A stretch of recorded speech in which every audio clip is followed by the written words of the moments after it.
When we look at history, we see a cycle that destroyed three major superpowers in the exact same way over the last 500 years. And the strange, almost unsettling part is this. As of 2025, the United States is repeating this cycle almost identically. Step by step, phase by phase. As if the collapse script of those old empires is being rewritten. In 1590, Spain was unquestionably the richest power in the world. They controlled half of the world's gold and silver. Their armies brought Europe to its knees. Their currency was accepted everywhere. But within just 80 years, they went bankrupt. They lost their power, their economy collapsed, and they were never able to return to their former level. By 1914, Britain was the most widespread and influential superpower in history, known as the empire on which the sun never sets. Their currency, the pound, was the center of global finance. But 40 years later, the empire broke apart, their currency lost value, and Britain became America's junior partner. By 1991, the Soviet Union was still a massive superpower.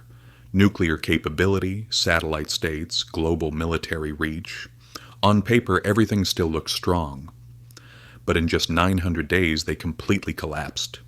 And not because of a war, because their economy crumbled from within. 3 different eras, 3 major powers, and 3 times the same sequence of collapse. And what really makes you think is this. America has already completed 5 out of the 7 stages of this collapse cycle. So it's not approaching this process, we are inside it. This is the story of how empires fall. The story of great powers that always believed we are different, but in the end surrendered to the mathematics of history. So what really happens when an empire collapses? Not in textbooks, but in practice. Collapse does not begin with invasion, nor with major military defeats. Collapse begins with a quiet economic exhaustion.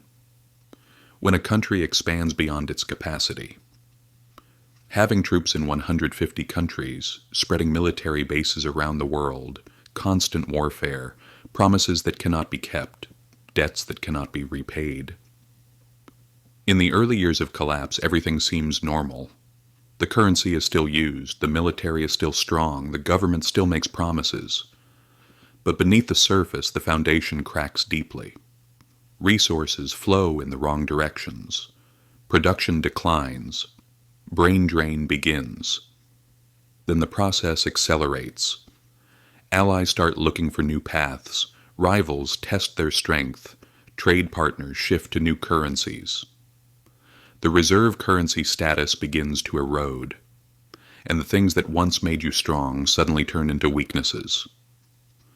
The currency you wanted used everywhere now begins to flow back to your country. Your global military becomes a burden, not an advantage. Your power-backed promises fall flat. This is not a theoretical story. This is exactly what happened in Spain, in Britain, in the Soviet Union. They all made the same mistake. Our power is permanent. We can expand even more.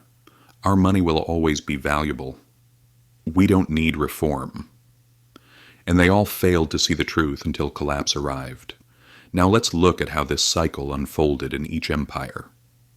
1. Spain. The first collapse, 1500 to 1600. After the discovery of the Americas in 1492, Spain became the first true global power in history. The Aztecs, the Incas, the richest minds in the world. In 1550, they were bringing in 200 tons of silver per year. By 1600, it was 400 tons. They practically controlled Europe's entire money supply, and with so much power, they believed they were invincible. Stage 1. Military overextension. Spain was at war everywhere at once. The Ottomans, France, England, the Netherlands, the Philippines, the Americas. Half of their income went to the military, yet it was still not enough. Stage 2. Debasing the currency. When taxes weren't enough, they began lowering the value of their coins. Silver coins were mixed with copper. 50% copper, 75% copper. Eventually, there was almost no silver left. People rejected the money, and inflation exploded. Stage 3, debt spiral. They borrowed from everywhere. Years they declared bankruptcy. 1557, 1560, 1575, 1596. Each time they said, "We will recover." Yet they never made reforms. Stage 4, collapse of production. Spain's deadliest mistake was this: they had too much money. Yes, the abundance of money destroyed them. Production died. Agriculture stopped. Industry collapsed. Everything began to be imported. The silver coming from the Americas flowed to France, Italy, and the Netherlands within days. By 1600, the country was economically hollowed out. Stage 5, social decay.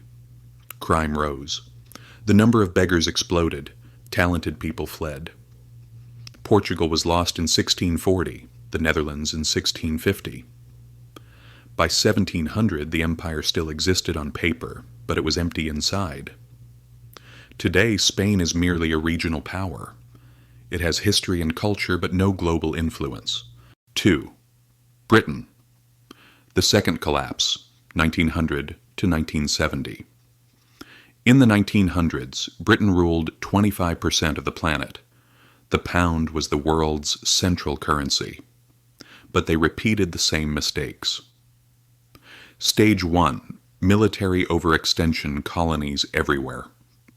They had to defend everything. The costs were unbearable. When the World War started, they faced two options: remain neutral or enter the war and risk the empire. They entered, and economic collapse began. Stage 2, currency devaluation. They tried to return to the gold standard, but the pound was too overvalued. Exports collapsed, unemployment spiked. In 1931, they were forced to abandon the gold standard. The pound instantly dropped 25%. Stage 3, debt spiral. 2, world wars. Massive debt. By 1945, their debt was larger than their entire economy. Stage 4, loss of the empire. In 1947, they lost India, then Africa, Asia, the Middle East. By 1970, Britain was just a small island nation. Stage 5, collapse of the currency. The pound lost value. Its reserve currency status ended. Britain became a former power. 3. The Soviet Union. The third collapse, 1945 to 1991. For 45 years, they competed with America, but economically, they couldn't endure. Stage 1, military overextension. With a small economy, they tried to match America. Afghanistan, Cuba, Vietnam, Africa. The cost was unsustainable. Stage 2, economic stagnation.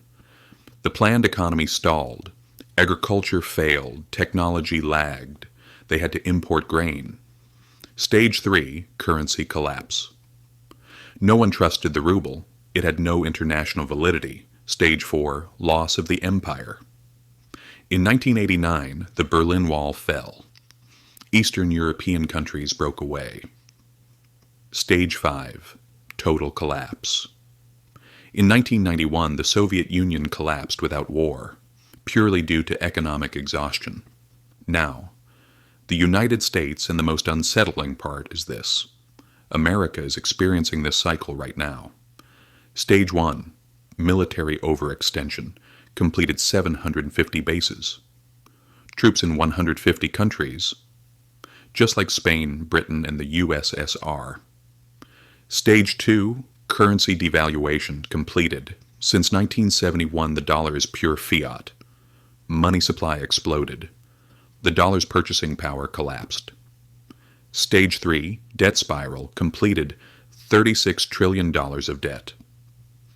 Massive yearly deficits. Interest payments now exceed the defense budget. Stage 4, decline of production, completed. America has become a non-producing nation. Everything is imported. Supply chains depend on foreign sources. Stage 5, social decay, completed crime, rising, institutional trust falling, drug crises, social fragmentation. These are the exact signs seen before every collapse. Stage 6, loss of reserve currency status. Beginning. Nations are seeking alternatives. BRICS is expanding. Gold purchases rising. Non-dollar trade increasing. Stage 7, collapse next. And this stage usually doesn't happen slowly. It happens suddenly. The Soviet Union collapsed in 900 days. Britain collapsed in 20 years. Spain collapsed in a century. But the ending was always the same.